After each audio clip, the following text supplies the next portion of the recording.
বিসমিল্লাহির রহমানির রহিম। আসসালামু আলাইকুম। আশা করি আপনারা সবাই ভালো রয়েছেন। তো ভিউয়ার্স, আপনারা জানেন যে আসলে আপনাদের যেই কাঙ্ক্ষিত প্রতিবন্ধী ভাতা, গর্ভবতী ভাতা বা বিধবা ভাতা বা বয়স্ক ভাতার অনেক টাকা এখনও দিতে বাকি রয়েছে। তো ভিউয়ার্স, আসলে এই টাকাগুলো আজ তো হচ্ছে 19/10/2025 অর্থাৎ মনে করেন যে আজকে হচ্ছে আর রবিবার, তো আজকে একটা বিজনেস ডে। তো এই ডেটে কি আসলে আপনাদেরকে টাকা কি দিবে না, এই বিষয় সম্পর্কে আপনারা জানতে চাইলে অবশ্যই ধৈর্য ধরে সম্পূর্ণ ভিডিওটা দেখবেন।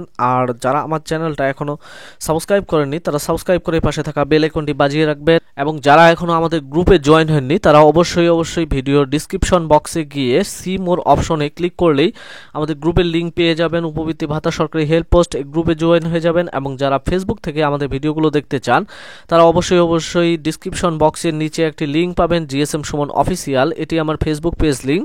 তো এটিতে যুক্ত হলে এখান থেকেও আপনারা আপনাদের কাঙ্ক্ষিত ভিডিওটি দেখতে পাবেন। তো ভিউয়ার্স, আমি আপনাদেরকে বলি যে আসলে আপনাদের যে কাঙ্ক্ষিত ভাতার টাকা, আসলে আপনারা দেখছেন যে বিশেষ করে গর্ভবতী ভাতাটা, এটা কিন্তু দিয়ে আসলে একটা জটিলতা সৃষ্টি হয়েছে। যে আসলে মানে অনেক রকম নিউজ পাওয়া যাচ্ছে যে অনেক ইউনিয়ন নাকি আপনাদের ভাতা আবেদন করতেছে না, তারা বলতেছে যে এই ভাতাটা আসলে চালু নেই, এটি বন্ধ রয়েছে। এটি কি আসলে সত্যি? আসলে ভিউয়ার্স, আমি আপনাদেরকে বলি যে গর্ভবতী ভাতা এটা কিন্তু মনে করেন যে 2022 সালে চালু হওয়ার পর থেকে এখন পর্যন্ত কোনোদিনও এটাকে বন্ধ করা হয়নি। তবে আসলে কিছু কিছু ইউনিয়ন পরিষদ আপনার সাথে প্রতারণা করতেছে, বা পৌরগুলো এগুলো আসলে প্রতারণা করে বলতেছে যে আসলে গর্ভবতী ভাতা চালু নয়। আসলে গর্ভবতী ভাতা চালু রয়েছে, গর্ভবতী ভাতার যে আবেদন সেটা চালু রয়েছে। তো আজকে যেহেতু 19 তারিখ, আর মাত্র একদিন সময় রয়েছে এই মাসের, যে আসলে গর্ভবতী ভাতা আবেদন করার শেষ সময়। তো এর মধ্যে আপনারা যদি আবেদন করেন সেটি আবেদন করতে পারবেন।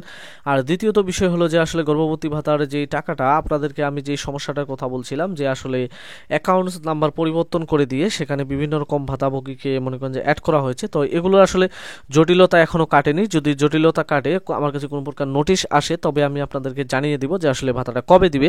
তার জন্য অবশ্যই যারা আসলে ভাতার টাকা পান তারা অবশ্যই আমার চ্যানেলটা সাবস্ক্রাইব করবেন। আর যারা সাবস্ক্রাইব করেছেন তাদেরকে অসংখ্য ধন্যবাদ।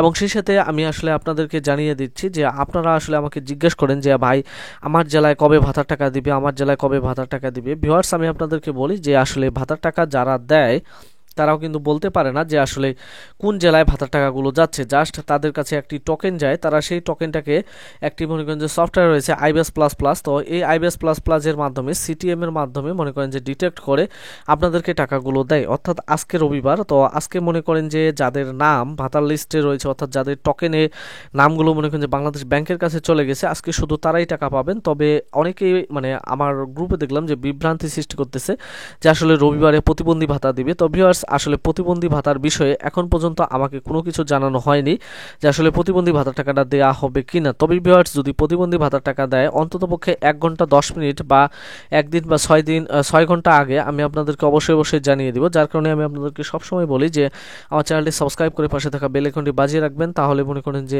আপনারা সমস্ত প্রকার তথ্য পেয়ে যাবেন। আর কথা হলো যে বয়স্ক বিধবা ভাতা, এটা কি আসলে যারা এখনো পেতে বাকি রয়েছে তাদেরকে দিবে কি না। আসলে ভিউয়ার্স, এখনো বয়স্ক বিধবার যে ভাতার টাকাটা রয়েছে এটা এখন পর্যন্ত দেওয়া শেষ হয়নি। তো আজকে যেহেতু রবিবার রয়েছে, আজকেও আপনারা কিন্তু টাকা পাবেন। আর গর্ভবতী ভাতার জটিলতা কেটে গেলে অবশ্যই পরবর্তীতে ভিডিও দিব। তার জন্য অবশ্যই যারা সাবস্ক্রাইব করেছেন তারা বেল বাটনটি বাজিয়ে রাখবেন আর ভিডিওতে একটি লাইক করবেন। তো ভিউয়ার্স, এ পর্যন্তই ছিল। ধন্যবাদ।